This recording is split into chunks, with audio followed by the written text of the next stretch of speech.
जिंदगी में आपका भी ध्यान नहीं लग रहा।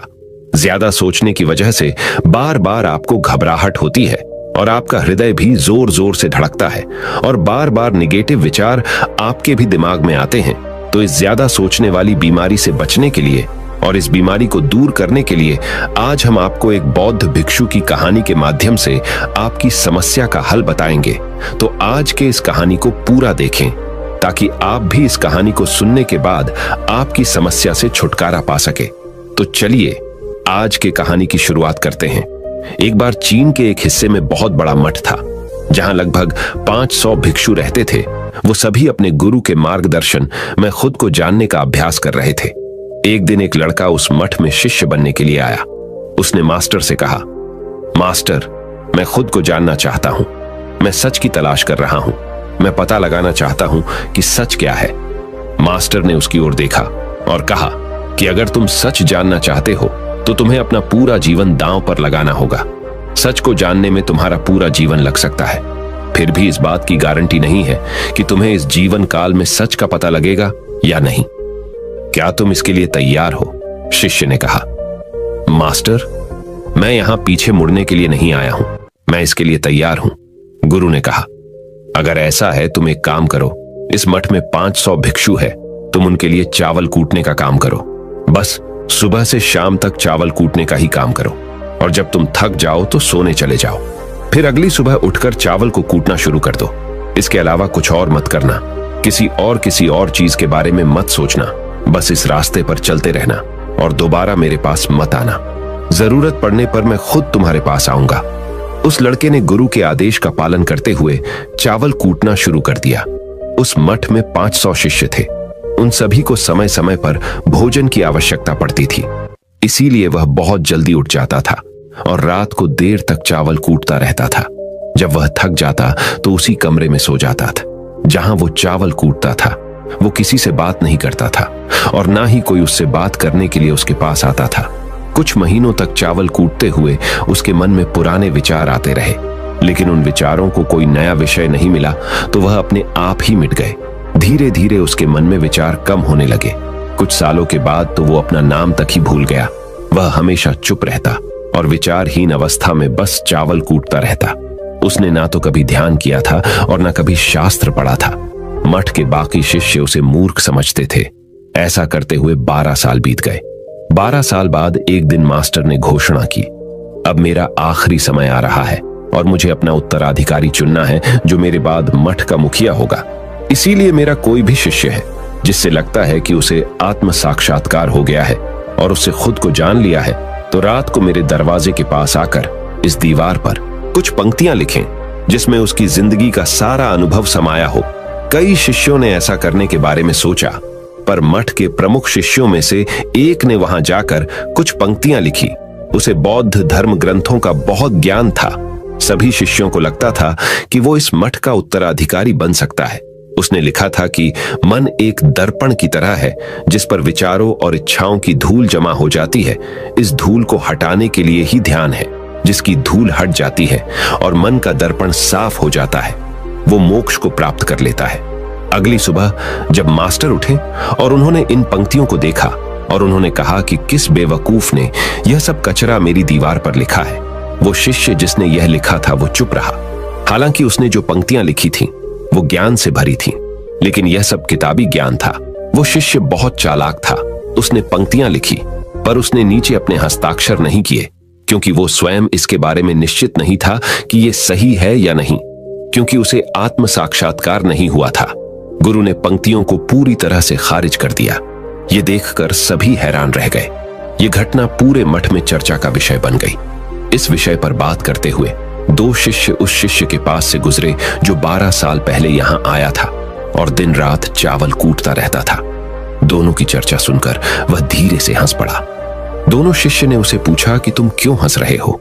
दोनों शिष्य की नजर में यह चावल कूटने वाला तुच्छ ही भिक्षु था। किसी ने उसे ना तो कभी ध्यान करते हुए देखा था, ना ही कभी शास्त्र पढ़ते हुए।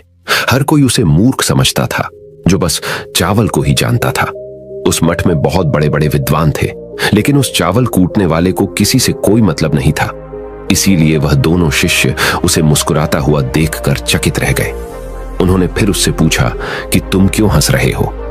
उसने जवाब दिया, मैं इसीलिए हंसा कि मास्टर सही बोल रहे हैं। यह सब पंक्तियां कचरा है, इन पंक्तियों का कोई मूल्य नहीं है। वो दोनों शिष्य चौंक गए। उन्होंने उसे पूछा कि क्या तुम ऐसी पंक्तियां लिख सकते हो जो इससे भी बेहतर हो।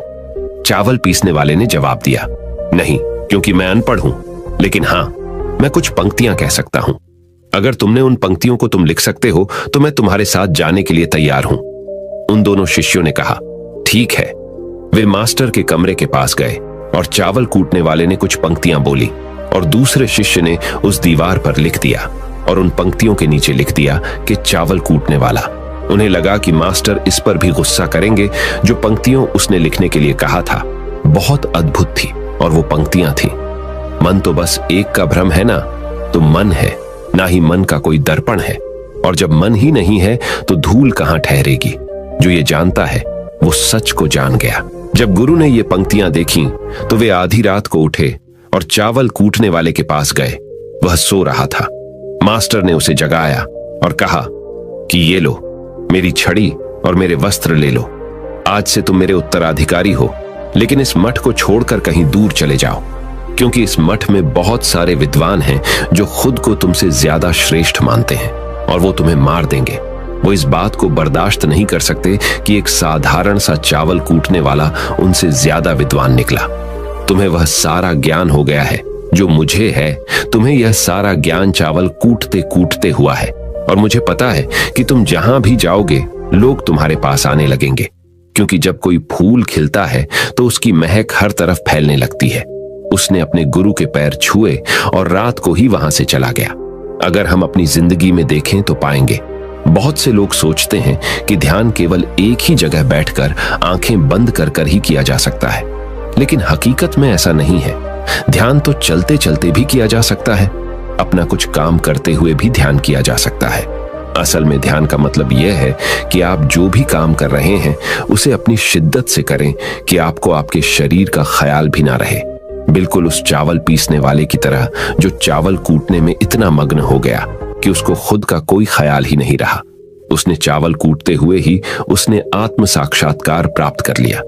हर समय वर्तमान में रहना और कुछ नहीं सोचना। मन तब तक ही है जब तक विचार है। जब विचार ही नहीं रहेंगे तो मन भी गायब हो जाएगा। जब मन ही नहीं रहेगा तभी तुम अपने आप को अच्छे से जान पाओगे। असल में हमें अपने वास्तविक रूप को जानने के लिए कोई अन्य साधना करने की आवश्यकता नहीं है। हम जो कुछ भी कर रहे हैं बस उसमें हमें पूरी तरह से खो जाने की जरूरत है। अपने काम में इस कदर से लीन हो जाओ कि आपका काम भी ध्यान बन जाए। ज्यादा सोचने वाले लोगों के लिए दूसरी रहस्यमयी कहानी अब हम आपको बताएंगे, तो चलिए कहानी की शुरुआत करते हैं। एक गांव में एक आदमी रहता था जो ताले तोड़ने के मामले में एक्सपर्ट था। यानी कि जहां कहीं भी ताले तोड़ने की बात आती थी या लॉक को खोलने की बात आती थी तो उसका नाम सबसे पहले लिया जाता था। एक दिन कुछ समझदार लोगों ने उसकी परीक्षा लेनी चाहिए और उसको बता दिया गया कि आपको इस जगह पर इस तारीख को आना है और ताले को तोड़ना है। जब वह समय के अनुसार तय दिनांक को वहां पहुंच गया तो उसको प्रतियोगिता के नियम समझा दिए गए। आपको एक बॉक्स में बिठा दिया जाएगा और उस बॉक्स को पानी में उतार दिया जाएगा। आपको ताला खोलकर बाहर आना होगा। इस बीच आपको लगता है कि लॉक आपसे नहीं खुल पाएगा तो आप इमरजेंसी बटन को दबा सकते हैं और ऊपर आ सकते हैं, लेकिन आप प्रतियोगिता में हार जाएंगे।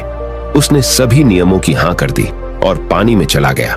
जैसे ही वह पानी में पहुंचा तो उसने जेब में से एक तार निकाला और लॉक को खोलने की कोशिश करने लगा। 4 से 5 बार कोशिश करने के बाद वह बार बार विफल हो रहा था, लेकिन उससे लॉक नहीं खुल रहा था। अब ज्यादा समय तक पानी में रहना उसके लिए और भी मुश्किल था, क्योंकि सांस रोकना आसान नहीं था। फाइनली उसने अपना पूरा दिमाग लगाया और एक बार अंतिम प्रयास किया। वह विफल हुआ और उसने इमरजेंसी बटन दबा दिया। धीरे धीरे ऊपर आने लगा। पानी के ऊपर आए बॉक्स को बाहर निकाला गया और हल्का सा धक्का देकर खोला गया। वह अचंभित हो गया कि एक बार भी मेरे दिमाग में यह ख्याल क्यों नहीं आया कि मैं इसको धक्का देकर खोलूं। हो सकता है कि ये लॉक ही ना हो। तो यही होता है जब हम भी बहुत ज्यादा सोचते हैं तो इसका खामियाजा हमें भुगतना पड़ता है। कभी कभी ना सोचने से भी जवाब मिल जाता है। इसलिए किसी ने कहा है कि जो कुछ नहीं करते वह कमाल करते हैं। जी हाँ दोस्तों, यह बात बिल्कुल सही है। कभी कभी दिमाग को जब हम शांत रखते हैं और ठंडे दिमाग से सोचने की कोशिश करते हैं तो हमें बेहतर समाधान मिल जाता है। अब हम आपको बताएंगे कि ज्यादा सोचने की यह बीमारी के मुख्य कारण क्या है, जिससे आपको ज्यादा सोचने की बीमारी हो जाती है। अत्यधिक सोच के कुछ मुख्य कारण। पहला कारण, वर्तमान से ज्यादा भूतकाल या भविष्य के बारे में ज्यादा चिंता करना। आप जो काम अभी कर रहे हैं उससे ध्यान हटाकर अपना ध्यान बीते हुए समय या आने वाले समय पर लगाएंगे तो आप ओवर थिंकिंग के शिकार होते जाएंगे। दूसरा कारण, काम का ज्यादा तनाव होना। जब वर्कलोड ज्यादा होता है तो दिमाग भी तेजी से चलने लगता और यह तनाव का रूप ले लेता है और दिमाग में वो विचार भी आने लगते हैं तो काम से संबंध ही नहीं है और लोग ओवर थिंकिंग के शिकार हो जाते हैं। तीसरा कारण, डर का बना रहना। जब व्यक्ति के अंदर डर होता है, जैसे नौकरी छूट जाने का डर, प्रमोशन न होने का डर, काम में असफल हो जाने का डर, पैसे न मिलने या डूब जाने का डर, व्यक्ति इस डर को लेकर कल्पना करता रहता है। भले ही ऐसा न होने वाला हो, लेकिन धीरे धीरे यह डर उसे जरूरत से ज्यादा सोचने पर मजबूर कर देता है। चौथा कारण, कॉन्फिडेंस की कमी। जब व्यक्ति में किसी काम को करने के प्रति उलझन बनी रहती है तो कॉन्फिडेंस कम होता जाता है, जिसके चलते नकारात्मक विचार दिमाग को घेरना शुरू कर देते हैं और व्यक्ति ज्यादा सोचना और चिंता करना शुरू कर देता है। पांचवा कारण, चीजों के बारे में सकारात्मक से ज्यादा नकारात्मक विचार। जब व्यक्ति छोटी छोटी बातों के नकारात्मक पहलू के बारे में ज्यादा सोचना शुरू कर देता है तो धीरे धीरे व्यक्ति ओवर थिंकिंग का शिकार होता जाता है। क्या ओवर थिंकिंग यानी अत्यधिक सोच से छुटकारा पाया जा सकता है? तो इसका जवाब है जी बिल्कुल। ओवर थिंकिंग यानी अत्यधिक सोच से छुटकारा पाया जा सकता है, हालांकि थोड़ा समय लग सकता है, लेकिन यदि आप नीचे दिए स्टेप्स को फॉलो करते हैं तो आप ओवर थिंकिंग की प्रॉब्लम से यकीनन छुटकारा पा सकते हैं। तो आइए जानते हैं कि ओवर थिंकिंग की समस्या से छुटकारा कैसे पाएं। ओवर थिंकिंग यानी अत्यधिक सोच से छुटकारा पाने के उपाय। ये सब जानते हैं कि पहले विचार दिमाग में आता है, फिर वो क्रिया का रूप लेता है। हमें कोई भी काम सोच समझकर करना बहुत जरूरी है, पर किसी काम को लेकर जरूरत से ज्यादा सोचना और वो बातें भी सोचना जो काम से संबंधित नहीं है, आपको और आपके काम दोनों को नुकसान पहुंचाता है। तो थिंकिंग प्रॉब्लम नहीं है, बल्कि ओवर थिंकिंग प्रॉब्लम है और इसे कम करना जरूरी है। तो आइए जानते हैं ओवर थिंकिंग यानी अत्यधिक सोच से छुटकारा या कम करने के उपायों का। पहला उपाय, स्वीकार करें कि आप जरूरत से ज्यादा सोचते हैं। इस बात को मन से स्वीकार करें कि आप ज्यादा सोचते हैं और आपको ऐसा नहीं करना है। जब आप इस बात को स्वीकार कर लेंगे तो आप इससे छुटकारा पाने के लिए अपने आप को तैयार कर लेंगे। आप ओवर थिंकिंग को लेकर जागरूक हो जाएंगे। जब भी आपको लगे कि दिमाग में फालतू विचार चल रहे हैं, तुरंत उसे वहीं रोक दो और ये सोचना शुरू करो कि आपने सोचना कहां से शुरू किया था।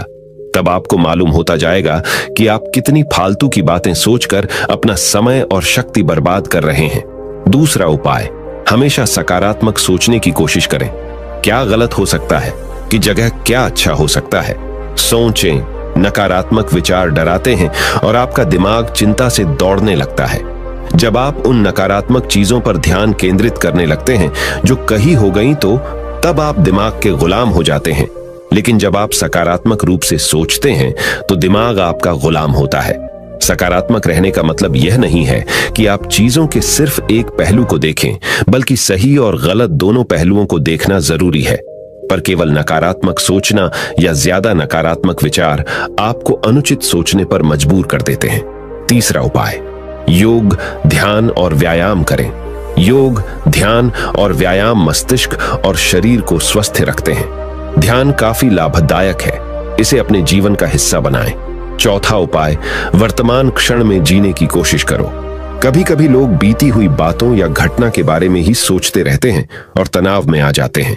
इसी प्रकार जो समय आने वाला है उसे लेकर भी इतनी चिंता करते हैं कि तनाव में रहते हैं। तनाव में दिमाग हावी हो जाता है और फालतू बातें सोचने लगता है। जो समय बीत गया है उससे सीख लो, जो आने वाला है उसकी तैयारी करो। लेकिन यह आप तभी कर सकते हैं जब आप वर्तमान में रहें। इसलिए आप जो अभी कर रहे हैं तो पूरा ध्यान उसी पर लगाओ। पांचवा उपाय, जो बात आपको परेशान कर रही है उसे लिख लें। आपके सोचने के तरीके और आपके महसूस करने के तरीके के बीच एक मजबूत संबंध है। आपके सोचने का तरीका आपकी भावनात्मक स्थिति को प्रभावित करता है और आपकी भावनात्मक स्थिति आपके सोचने के तरीके को प्रभावित करती है। तो जो बात आपको परेशान कर रही है उसे लिख लें। अब उस बात के बारे में यह लिखें कि यह आपको क्यों परेशान कर रही है। अब अपने आप से प्रश्न करें कि क्या इस समस्या का हल परेशान रहना है। यदि नहीं तो उसका हल ढूंढे, और यही इसका कोई हल नहीं है तो परेशान रहने और सोचते रहने से क्या होगा। जब धीरे धीरे आप ऐसे करेंगे तो इस चीज की आपको आदत पड़ी ढहती जाएगी और आप अनावश्यक सोचना बंद कर देंगे। छठा उपाय, अपनी भावनाओं का नियंत्रण रखो। भावनाओं पर नियंत्रण रखने का मतलब यह बिल्कुल भी नहीं है कि आप अपनी भावनाओं को दबाएं, लेकिन आपको अपनी भावनाओं पर नियंत्रण रखना होगा। जब आप अपनी भावनाओं पर नियंत्रण रखते हैं तो हकीकत को देख पाते हैं। अनियंत्रित भावनाएं दिमागी विचारों को बेफजूल गति प्रदान करती हैं। सातवां उपाय, चिंता नहीं चिंतन करें। चिंता ओवरथिंकिंग को जन्म देती है और चिंतन क्रिएटिविटी को जन्म देता है। फालतू सोचने की जगह कोई कहानी, कोई लेख, कविता या कुछ रचनात्मक सोचें। आठवां उपाय, अपने पसंद की चीजें करें। जब भी आप फ्री हो तो कोई भी ऐसा काम करो जिसे करना आपको अच्छा लगता हो।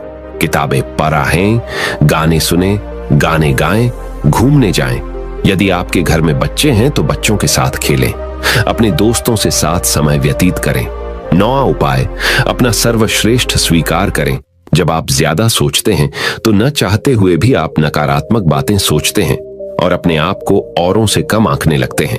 याद रखें, कोई भी परफेक्ट नहीं होता। जो आप हैं, आप जैसा कोई नहीं है।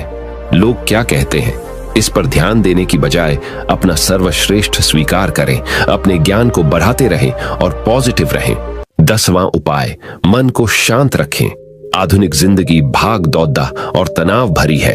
अधिकतर लोगों के साथ तनाव में बने रहना इतना सामान्य हो जाता है कि उन्हें इस बात का पता ही नहीं चलता कि धीरे धीरे तनाव उनके मानसिक और शारीरिक स्वास्थ्य पर बुरा प्रभाव डाल रहा है। जब मन अशांत होता है तब नकारात्मक और बेफिजूल के विचार हमारे दिमाग में घर करने लगते हैं। यदि आप ओवरथिंकिंग से छुटकारा पाना चाहते हैं तो अपने मन को शांत रखें।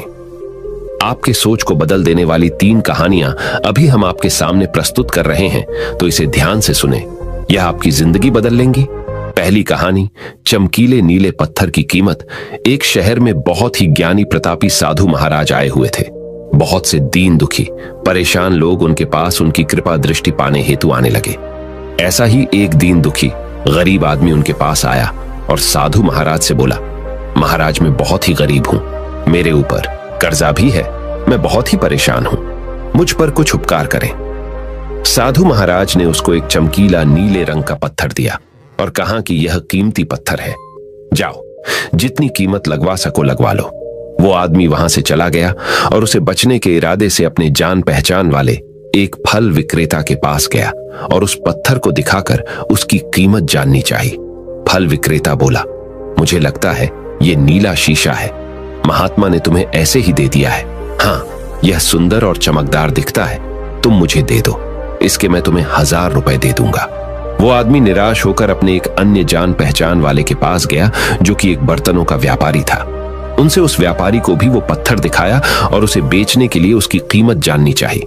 बर्तनों का व्यापारी बोला, यह पत्थर कोई विशेष रत्न है, मैं इसके तुम्हें 10,000 रुपए दे दूंगा। वह आदमी सोचने लगा कि इसकी कीमत और भी अधिक होगी और यह सोच वो वहां से चला आया। उस आदमी ने इस पत्थर को अब एक सुनार को दिखाया। सुनार ने उस पत्थर को ध्यान से देखा और बोला, यह काफी कीमती है, इसके मैं तुम्हें 1 लाख रुपये दे दूंगा।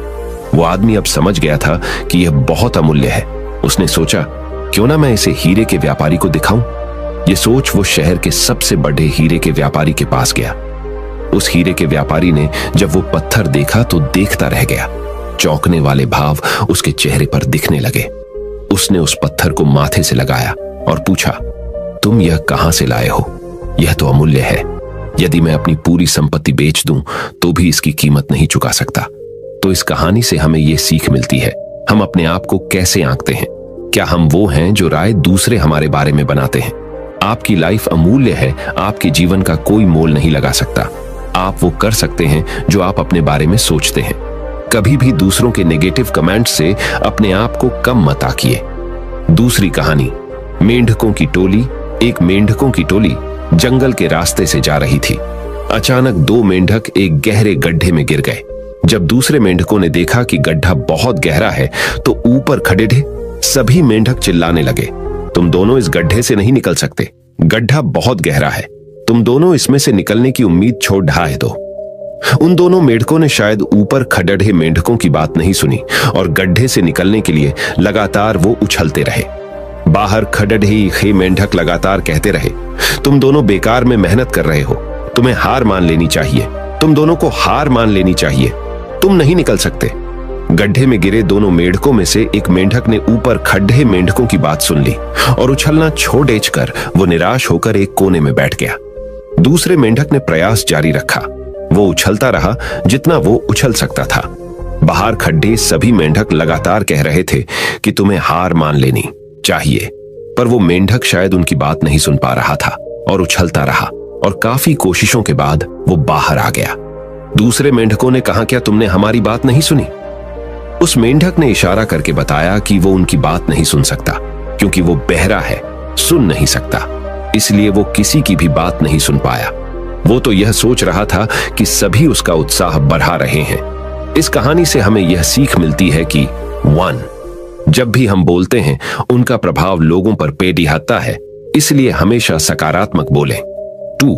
लोग चाहें जो भी कहें, आप अपने आप पर पूरा विश्वास रखें और सकारात्मक सोचें। 3. कार्य ही मेहनत, अपने ऊपर विश्वास और सकारात्मक सोच से ही हमें सफलता मिलती है। तीसरी कहानी, चील और मुर्गी। एक जंगल में बरगद का पेड़ था। उस पेड़ के ऊपर एक चील घोंसला बनाकर रहती थी जहां उसने अंडे दे रखे थे। उसी पेड़ के नीचे एक जंगली मुर्गी ने भी अंडे दे रखे थे। एक दिन उस चील के अंडों में से एक अंडा नीचे गिरा और मुर्गी के अंडों में जाकर मिल गया। समय बीता, अंडा फूटा और चील का बच्चा उस अंडे से निकला और वह यह सोचते बड़ा हुआ कि वो एक मुर्गी है। वो मुर्गी के बाकी बच्चों के साथ बढ़ा हुआ। वह उन्हीं कामों को करता जिन्हें एक मुर्गी करती है। वो मुर्गी की तरह ही कुड्डाता, जमीन खोद कर दाने चुगता और वो इतना ही ऊंचा उड़द डाह पाता जितना कि एक मुर्गी उड़द डाहती है। एक दिन उसने आसमान में एक चील को देखा जो बड़ी शान से उड़द डाह रही थी। उसने अपनी मुर्गी मां से पूछा कि उस चिड़िया का क्या नाम है जो इतना ऊंचा बड़ी शान से उड़द डाह रही है। मुर्गी ने जवाब दिया, वह एक चील है। फिर चील के बच्चे ने पूछा, मां, मैं इतना ऊंचा क्यों नहीं उड़द डाह पाता? मुर्गी बोली, तुम इतना ऊंचा नहीं उड़द डाह सकते क्योंकि तुम एक मुर्गे हो। उसने मुर्गी की बात मान ली और मुर्गे की जिंदगी जीता हुआ एक दिन मर गया। इस कहानी से हमें यह सीख मिलती है कि जो भी हम सोचते हैं या कुछ नया करने की कोशिश करते हैं तो दूसरे हमें यह कहकर रोकते हैं कि तुम ऐसा नहीं कर सकते, ऐसा नहीं हो सकता, और हम अपना इरादा यह सोचकर बदल लेते हैं कि वाकई मैं यह नहीं कर सकता और हार मान लेते हैं। इसका मुख्य कारण है अपने ऊपर भरोसा न होना, अपनी शक्तियों पर भरोसा न होना, अपने काम पर भरोसा न होना। दोस्तों, जो लोग कहते हैं कहने दीजिए, लोगों का काम है कहना। अपने आप पर भरोसा रखें, अपने आप को पहचानें। दोस्तों, अगर जीत निश्चित हो तो कायर भी LDDH जाते हैं। बहादुर वो कहलाते हैं जो हार निश्चित हो फिर भी मैदान नहीं छोड़ डाहते। मित्रों, उम्मीद करता हूं कि आपको इन 3 कहानियों से अपनी सोच को बदल लेने में मदद मिली होगी और आपको अपने ज्यादा सोचने वाली समस्या से छुटकारा पाने के उपाय भी इस वीडियो के माध्यम से आपको मिले होंगे। इस वीडियो से आपको कुछ सीखने को मिला हो तो इस वीडियो को अपने दोस्तों के साथ जितना हो सके उतना शेयर कीजिए और इस वीडियो के एक लाइक कीजिए और हमारे चैनल को सब्सक्राइब कीजिए।